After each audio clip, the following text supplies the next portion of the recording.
Rave ಪಾರ್ಟಿಯನ್ನ ನಡೆಸ್ತಾ ಇದ್ದಂತಹ ಅಡ್ಡೆ ಮೇಲೆ ಪೊಲೀಸರು ದಾಳಿ ಮಾಡಿರುವಂತಹ ಪ್ರಕರಣ ಸದ್ಯ ಬೆಳಕಿಗೆ ಬರ್ತಾ ಇದೆ. ದೇವಿಗೆರೆ ಕ್ರಾಸ್ ಬಳಿ ನಡೆದಂತಹ ಘಟನೆ ಇದು. ರೇವ್ ಪಾರ್ಟಿ ಅಡ್ಡೆ ಮೇಲೆ ಪೊಲೀಸರು ದಾಳಿ ಮಾಡಿದ್ದಾರೆ. ಬೆಂಗಳೂರು ದಕ್ಷಿಣ ತಾಲೂಕಿನ ದೇವಿಗೆರೆ ಬಳಿಯ ರೆಸಾರ್ಟ್ ಒಂದರಲ್ಲಿ ರೇವ್ ಪಾರ್ಟಿ ಮಾಡಲಾಗ್ತಾ ಇತ್ತು. ಅಡವಿ ಹೋಮ್ ಸ್ಟೇ ಇಲ್ಲಿ ರೇವ್ ಪಾರ್ಟಿ ಮಾಡಿರುವಂತಹ ಆರೋಪ ಕೇಳಿಬರ್ತಾ ಇದೆ. ಬೆಂಗಳೂರು ದಕ್ಷಿಣ ಎಸ್ಪಿ ಶ್ರೀನಿವಾಸ್ ಗೌಡ ಅವರ ನೇತೃತ್ವದಲ್ಲಿ ಈ ದಾಳಿಯನ್ನ ಮಾಡಲಾಗಿದೆ. ದಾಳಿಯ ಸಂದರ್ಭದಲ್ಲಿ 35 ಯುವತಿಯರು ಸೇರಿದಂತೆ ಒಟ್ಟು 115 ಜನರನ್ನ ವಶಕ್ಕೆ ಪಡ್ಕೊಂಡಿದ್ದಾರೆ. ಸದ್ಯ ಈಗ ಎಲ್ರಿಗೂ ರಾಮನಗರ ಜಿಲ್ಲಾ ಆಸ್ಪತ್ರೆಯಲ್ಲಿ ಮೆಡಿಕಲ್ ಟೆಸ್ಟ್ಗೆ ಕರ್ಕೊಂಡು ಹೋಗ್ಲಾಗ್ತಾ ಇದೆ. ಆ ಮೆಡಿಕಲ್ ಟೆಸ್ಟ್ ಆದ ಬಳಿಕ ಇವರೆಲ್ಲರೂ ಕೋರ್ಟಿಗೆ ಹಾಜರುಪಡಿಸೋದು, ವಶಕ್ಕೆ ಪಡೆಯೋದು, ಈ ಪ್ರಕ್ರಿಯೆಗಳೆಲ್ಲ ನಡೆಯುತ್ತೆ. ಡೀಟೇಲ್ಸ್ ತಗೊಳ್ಳೋಣ ಅದರ ಬಗ್ಗೆ. ಸದ್ಯ ಕಗ್ಗಲೀಪುರ ಪೊಲೀಸ್ ಸ್ಟೇಷನ್ ಲಿಮಿಟ್ಸ್ನಲ್ಲಿ ನಡೆದಿರುವಂತಹ ಪ್ರಕರಣ ಬೆಳಕಿಗೆ ಬರ್ತಾ ಇದೆ. ಅಡವಿ ಹೋಮ್ ಸ್ಟೇನಲ್ಲಿ ರೇವ್ ಪಾರ್ಟಿ ಮಾಡಿರುವಂತಹ ಆರೋಪ ಬೆಂಗಳೂರು ದಕ್ಷಿಣ ಎಸ್ಪಿ ಶ್ರೀನಿವಾಸ್ ಗೌಡ ಅವರ ನೇತೃತ್ವದಲ್ಲಿ ದಾಳಿಯನ್ನ ಮಾಡಲಾಗಿದೆ. ನೋಡಿ, ರಜಾ ಇರುತ್ತೆ, ಒಂದು ಲಾಂಗ್ ವೀಕೆಂಡು, ಹಿಂಗೆಲ್ಲ ಲೆಕ್ಕಾಚಾರಗಳು ಇಟ್ಕೊಂಡು ಪಾರ್ಟಿಗಳನ್ನು ಮಾಡೋದಕ್ಕೆ ಹೋಗ್ತಾರೆ. ಅದು ಇವರೆಲ್ಲ ರೇವ್ ಪಾರ್ಟಿ ಮಾಡ್ತಿದ್ರು ಅನ್ನುವಂಥದ್ದು ಗೊತ್ತಾಗಿದೆ. ದೇವಿ ಕ್ರಾಸ್ ಬಳಿ ಇರುವಂತಹ ಅಡವಿ ಹೋಮ್ ಸ್ಟೇನಲ್ಲಿ ಆಗಿರುವಂತಹ ಪಾರ್ಟಿ ಇದು. ದಾಳಿಯನ್ನ ಮಾಡಿದಂತಹ ಸಂದರ್ಭದಲ್ಲಿ ಏನು ಖಚಿತವಾದಂತಹ ಮಾಹಿತಿ ಮೇರೆಗೆ ಪೊಲೀಸರು ದಾಳಿ ಮಾಡಿದ್ರ ಅಥವಾ ಯಾರಾದರೂ ಇನ್ಫಾರ್ಮೇಷನ್ ಕೊಟ್ರ, ಅದರ ಬಗ್ಗೆ ಕೂಡ ಕನ್ಫರ್ಮೇಷನ್, ಕ್ಲಾರಿಫಿಕೇಶನ್ ಮುಂದಿನ ಹಂತದಲ್ಲಿ ಲಭ್ಯ ಆಗುತ್ತೆ. ಸದ್ಯ ದಾಳಿಯನ್ನು ಮಾಡಿದಂತಹ ಸಂದರ್ಭದಲ್ಲಿ ಒಟ್ಟು 115 ಜನರನ್ನ ವಶಕ್ಕೆ ಪಡ್ಕೊಂಡಿದ್ದಾರೆ. ಇದರಲ್ಲಿ 35 ಯುವತಿಯರು ಕೂಡ ಸೇರಿದ್ದಾರೆ ಅನ್ನುವಂತಹ ಮಾಹಿತಿ ಸದ್ಯ ಲಭ್ಯ ಆಗ್ತಾ ಇದೆ.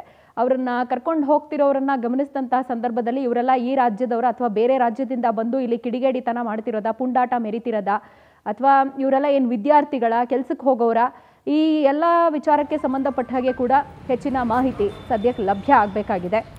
ಒಟ್ಟು 115 ಜನರನ್ನ ವಶಕ್ಕೆ ಪಡ್ಕೊಂಡಿದ್ದಾರೆ. ಇವರೆಲ್ಲರೂ ಇದೀಗ ರಾಮನಗರ ಜಿಲ್ಲಾ ಆಸ್ಪತ್ರೆಯಲ್ಲಿ ಮೆಡಿಕಲ್ ಟೆಸ್ಟ್ಗೆ ಒಳಪಡಿಸಲಾಗುತ್ತೆ.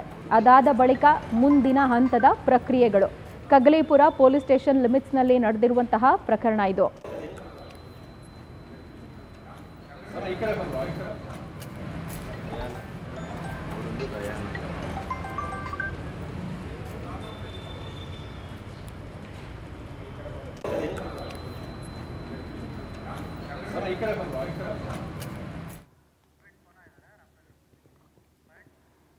ಈ ಬಗ್ಗೆ ಹೆಚ್ಚಿನ ಡೀಟೇಲ್ಸ್ ಕೊಡ್ತಾರೆ ನಮ್ಮ ಪ್ರತಿನಿಧಿ ಪ್ರವೀಣ್. ನಮ್ಮೊಂದಿಗೆ ದೂರವಾಣಿ ಸಂಪರ್ಕಕ್ಕೆ ಸಿಗ್ತಿದ್ದಾರೆ. ಪ್ರವೀಣ್, ಎಷ್ಟೊತ್ತಿನಲ್ಲಿ ನಡೆದಂತ ದಾಳಿ ಇದು? ಪೂರ್ವ ಮಾಹಿತಿ ಏನಾದರೂ ಪೊಲೀಸರಿಗೆ ಖಚಿತ ಮಾಹಿತಿ ಏನಾದರೂ ಇತ್ತ? ಜೊತೆಗೆ ಈಗ ವಶಕ್ಕೆ ಪಡ್ಕೊಂಡಿರೋಂಥವರ ಹಿನ್ನೆಲೆ, ನೆಕ್ಸ್ಟ್ ಪ್ರೊಸೀಜರ್ಸ್ ಬ್ರೀಫ್ ಮಾಡೋದಾದ್ರೆ?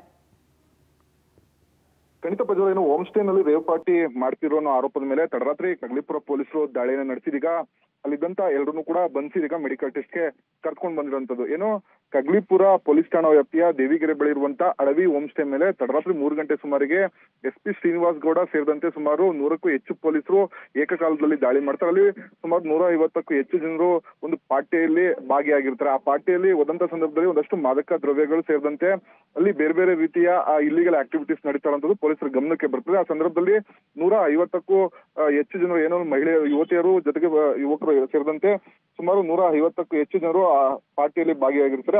ಎಲ್ಲರೂ ಭಾಗಿಯಾಗಿದ್ದಂತ ಎಲ್ಲರೂ ಕೂಡ ತಡರಾತ್ರಿಯೇ ಕರ್ಕೊಂಡು ರಾಮನಗರ ಜಿಲ್ಲಾಸ್ಪತ್ರೆಗೆ ಕರ್ಕೊಂಡು ಬಂದು ಅವ್ರಿಗೆಲ್ಲರೂ ಕೂಡ ಒಂದು ಮೆಡಿಕಲ್ ಟೆಸ್ಟ್ ಅಂತ ಮಾಡುವಂತದ್ದು. ಅಂದ್ರೆ ಅವರ ಮೆಡಿಕಲ್ ಟೆಸ್ಟ್ ಮಾಡಿ ಅದರಲ್ಲಿ ಮಾದಕ ದ್ರವ್ಯ ಯಾವೆಲ್ಲ ಕಂಟೆಂಟ್ ಇತ್ತು ಅನ್ನೋದ್ರ ಬಗ್ಗೆ ಒಂದಷ್ಟು ಮಾಹಿತಿ ಅನ್ನೋದು ಈಗ ಪೊಲೀಸರು ಕಲೆ ಆಗ್ತಾ ಇರೋದು ಒಂದ್ ಕಡೆ ಆದ್ರೆ, ಮತ್ತೊಂದ್ ಕಡೆ ಇವರೆಲ್ಲರೂ ಕೂಡ ಯಾವ ರೀತಿ ಸೇರಿದ್ರು ಅನ್ನೋದು, ಏಕಕಾಲದಲ್ಲಿ 130 ಜನ 150 ಜನ ಸೇರ್ತಾರೆ ಅಂದ್ರೆ ಯಾವ ರೀತಿ ಸೇರಿದ್ರು ಅನ್ನೋದ್ರು ಕೂಡ ಮಾಹಿತಿಯನ್ನ ಕಲೆಕ್ಟ್ ಮಾಡ್ತಾ ಇರೋಂಥದ್ದು. ಒಂದು ವಾಟ್ಸ್ಆಪ್ ಗ್ರೂಪ್ ಮುಖಾಂತರ ಇವ್ರನ್ನೆಲ್ಲರೂ ಕೂಡ ಆ ಹೋಮ್ ಸ್ಟೇ ನಲ್ಲಿ ಸೇರ್ಸಲಾಗಿತ್ತು. ಆ ಹೋಮ್ ಸ್ಟೇ ಅಲ್ಲಿ ಈ ರೀತಿ ಒಂದು ಪಾರ್ಟಿಯನ್ನ ಆಯೋಜನೆ ಮಾಡಲಾಗಿತ್ತು ಅಂತ ಈಗ ಮೇಲ್ನೋಟಕ್ಕೆ ಗೊತ್ತಾಗ್ತಾ ಇರುವಂತದ್ದು. ಸದ್ಯದ ಮಾಹಿತಿ ಪ್ರಕಾರ ಪೊಲೀಸರು ಒಂದಷ್ಟು ತನಿಖೆಯನ್ನ ಮಾಡ್ತಾ ಇರುವಂತದ್ದು. ಅಂದ್ರೆ ಆ ಹೋಮ್ ಸ್ಟೇಯ ಮಾಲೀಕ ಸೇರಿದಂತೆ ಅಲ್ಲಿ ಬಂದಿದಂತ ಭಾಗಿಯಾಗಿದಂತ ಯುವಕ ಯುವತಿಯರನ್ನು ಕೂಡ ವಿಚಾರಣೆ ಮಾಡ್ತಿದ್ರು. ಯಾವ ರೀತಿ ಇವರೆಲ್ಲರೂ ಕೂಡ ಸೇರಿದ್ರು, ಜೊತೆಗೆ ಯಾವೆಲ್ಲ ಮಾದಕ ದ್ರವ್ಯಗಳನ್ನ ಅಲ್ಲಿ ಬಳಕೆ ಮಾಡಿದ್ರು ಅನ್ನೋದ್ರ ಬಗ್ಗೆ ಕೂಡ ಮಾಹಿತಿಯನ್ನ ಕಲೆಕ್ಟ್ ಅಂತ. ಸದ್ಯ ಮೆಡಿಕಲ್ ಟೆಸ್ಟ್ ಮಾಡಿದ ನಂತರ, ಅದರ ವರದಿ ಬಂದ ನಂತರ ಯಾವೆಲ್ಲ ಮಾದಕ ದ್ರವ್ಯಗಳನ್ನ ಇವರೆಲ್ಲೂ ಬಳಸಿದ್ರು ಅನ್ನೋದಂಥದ್ದು ಮಾಹಿತಿ ಗೊತ್ತಾಗುವಂಥದ್ದು. ಸದ್ಯದಲ್ಲಿ ಅಂದ್ರೆ ಇವರೆಲ್ಲರೂ ಕೂಡ ವಾಟ್ಸ್ಆಪ್ ಗ್ರೂಪ್ ಅನ್ನ ಮಾಡಿಕೊಂಡು ಎಲ್ಲರೂ ಕೂಡ ಒಟ್ಟಾಗಿ ಸೇರ್ತಿದ್ರು ಅನ್ನೋಂಥದ್ದು. ಜೊತೆಗೆ ಈ ಹಿಂದೆ ಏನಾದ್ರು